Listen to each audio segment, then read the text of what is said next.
এই আর কতদিন ঘরে বসে বসে আমার গাড়ির উপরে খাবি? কাম কাজ কি তোর কোনো কিছু করা লাগবে না রে? আব্বা আমি তো চেষ্টা করি, কিন্তু কোনো তো সুযোগ পাই না। সুযোগ কি তো দুয়ারে এসে ধরা দিব রে? হ্যাঁ, আমার বয়স হয়েছে, ব্যথা চড়ে শরীরটা আমি লাইতে পারি না, আর তুই আপনি এমন করতেছেন কেন? তোর তো আজকে আমি এদিকে ঘর থেকে বাইরে যা। তোর মতো ফুল আর এই ঘরে কোনো জায়গা নাই, বুঝছস?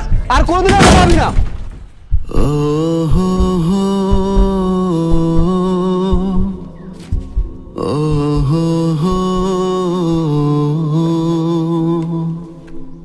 কিরে তোর কল ধরস না কে? মুখটা এরকম বাংলার পাঁচের মতো কইরা বসে আছিস কেন এখানে? আব্বা ঘর থেকে বাইর করে দিস। কেন, কি জন্য বাইর করে দিছে? বলছে কাম কাজ না করলে, রুজি রোজগার না করলে ঘরে যাইতে না। ইচ্ছা তো আছে কাম করার, কিন্তু কার কাছে যামু, কই কাম পামু? শোন, একটা কাম আছে, তুই কি ড্রাইভিং পারস? শিখার ইচ্ছা আছিল রে, কিন্তু টাকা পয়সার অভাব আর শিখা হয় নাই। শিখে থাকলে ভালো হতো, তোর একটা কাম মাহমুদ ভাই কই থেকে আইতেছেন? হাতে হাত পাকার লিফলেট দেখে বুঝতে পারছ না কই গেছি? ওই যে নোয়াগা গেছিলাম আমগো জাকির হোসেন পাটোয়ারি ভাই নির্বাচন ক্যাম্পেইনে। কি রে, ওর কি হয়েছে? রিফাত, কিছু তোর কোনো সমস্যা?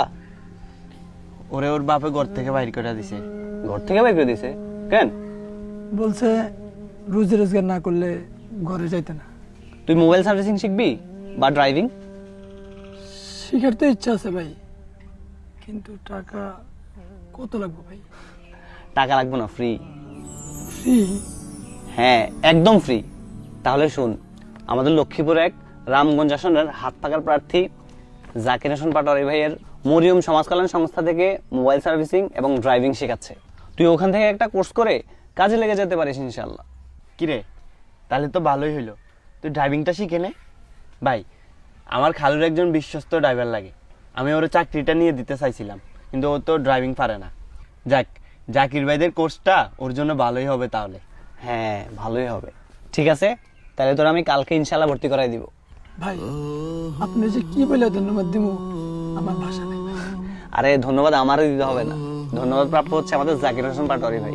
শুধু এটাই না, উনি গরিব এবং অসহায় শিক্ষার্থীদের জন্য ফ্রিতে আইএলটিএস কোর্সের ব্যবস্থা করছে, এবং উনি অসহায় মেয়ে এবং গরিব মহিলাদের জন্য সেলাই প্রশিক্ষণ কোর্স রাখছে ফ্রিতে, সম্পূর্ণ ফ্রিতে। তাহলে তোরা একবার ভেবে দেখ, যে মানুষটা এমপি হওয়ার আগে এত এত কাজ করছে, সেই মানুষটা নির্বাচিত হওয়ার পরে কত মানুষের জীবন দাঁড় করাইতে পারবে ইনশাআল্লাহ। হাত পাকাতে সিল মারো ভাই সিল মারো, হাত পাকাতে সিল মারো ভাই সিল মারো, হাত পাকাতে সিল মারো।